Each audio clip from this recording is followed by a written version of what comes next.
Today, I'm going to make an off-the-cuff video on Sunbeam versus Brightcore because I've been getting this question a lot recently, and I feel like I have a different approach to it than anybody who's covered this topic before. I've seen 0 videos on the subject, but I'm going to dive into it anyway.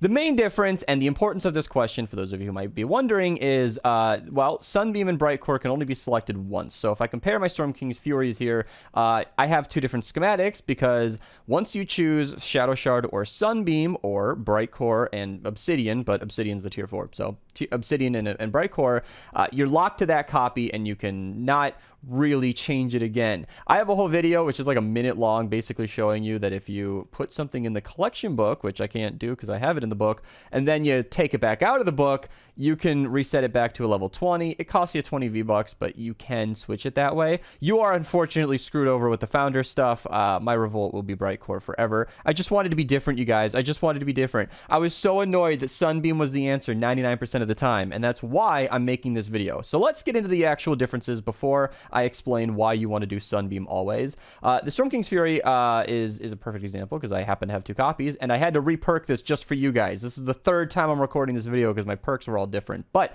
the main difference is Sunbeam gets a 20% damage buff, nice, and it gets essentially a 10% damage nerf. Now, I want this to be clearly stated that Brightcore and Obsidian is essentially the normal rate, meaning when you have a Malachite weapon, a level 82, or at least it used to be 82, I don't know what they are nowadays, 77, you could see, I'm not going to evolve anything, this is going to be very confusing, but when you go from Malachite to Sunbeam, the fire rate will go down. When you go from Malachite to Brightcore, it just, or to Obsidian, it just stays the same. So essentially the Brightcore is like the default way to go, and Sunbeam is the different way if you want to do more damage and attack slower or shoot slower.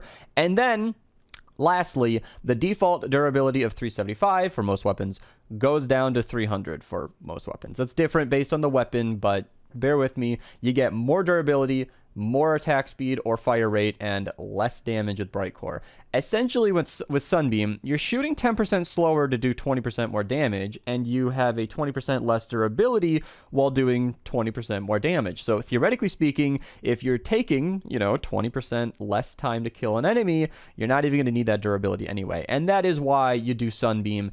Every single ranged weapon in the entire game should be Sunbeam always. There is not an argument against that. I have never, ever in my entire career found a single ranged weapon worth making Sunbeam. The exception, of course, is rocket launchers, but that's simply because we don't have a Sunbeam option. Trust me, if we could make these things Sunbeam, they would be way better Sunbeam. 20% more damage from a deatomizer? Yes, sir.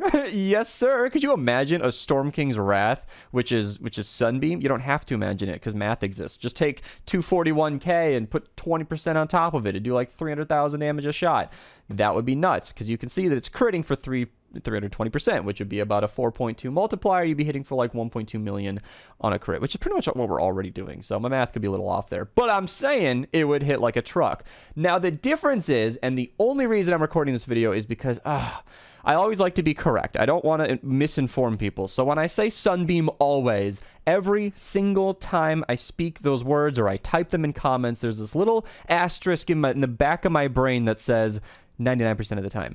Because there are 2 instances where Brightcore is, I struggle to even speak the word better because it's barely, but it is. So Storm King's Fury is the example we're going back to for one specific reason, and it is the Storm King fight itself.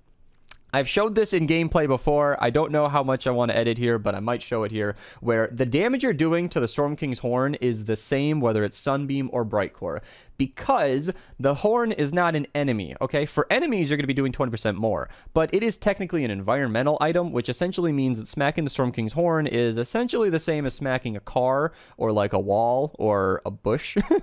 So those environmental items don't actually get the Sunbeam bonus. I don't know if that's a bug or if that's just how it is, but it means that since you're not getting the damage buff from Sunbeam, you're essentially just getting 20% more durability and a faster swing speed. Now, in the context of the Storm King fight, with a decent team and a good Storm King's Fury like I've got here, maxed out 130, whatever, it's going to be about 10 to 15 swings per fight. And that's before the 25% health nerf. This is back when I used to run Storm King more regularly. So even nowadays, you're going to get maybe one more swing out of it. And that's why I'm never nervous to tell people Sunbeam always, because I did like my first 100 fights of the Storm King with a Sunbeam Fury, and it was fine. It's barely ever made a difference. Maybe in like 1 out of 1,000 fights have I ever been, oh goodness, glad that I have Brightcore, because it just doesn't matter. And then there's one other instance. Now I'm recording this immediately after uploading my new Storm King's Fury video, not Fury, Ravager video, because I redid the sword video because I had more to say. And this is a chart that is quite important, because it essentially says that the red line up here is Sunbeam. You can see that it's doing more damage the whole time. And the bottom graph here is Brightcore, where it's doing less damage the whole time, until you get to 936,000 health. At that threshold, you will be doing 0.23% more with Brightcore. Now, I did this math further, probed by a fairly long comment, and I responded to it, but apparently not in this tab. And I actually did some math. I loaded in. I'm gonna give some credit, because these guys were really helpful for me. I'm scrolling up in Discord, again, off the cuff video, but if you're a power level 124, you can hang out in these channels, and these boys joined my lobby, and thank you to them, because I think Curtis had just logged off, and I told him to come back in, and we spawned right next to the health pylon, and you cannot make this up, and I was able to achieve 1.7 million health, basically. I did not round with my numbers. And the important part here is that when I responded to this, I wrote essentially verbatim right here. When I did the math on this, when you have 1.7 million health, Brightcore was still only about a little less than 7% more damage.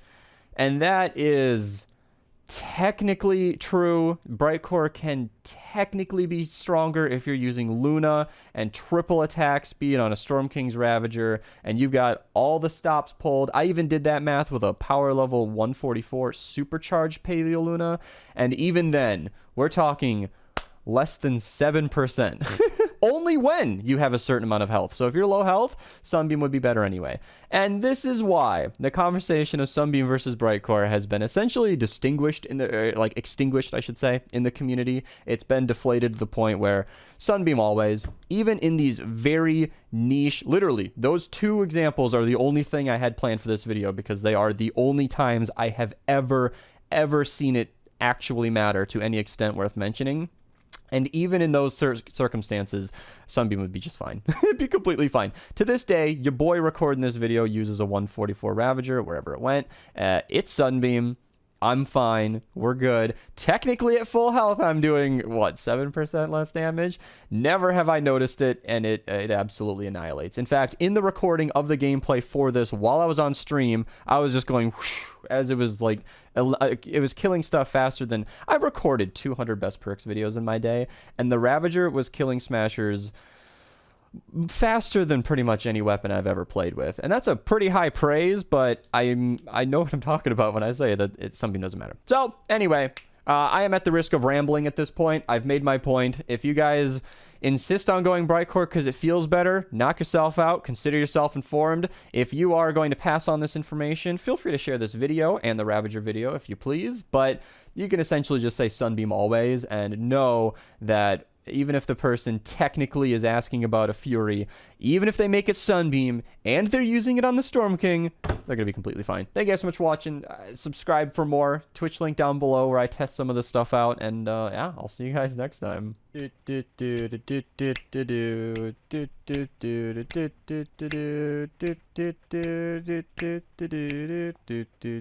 then...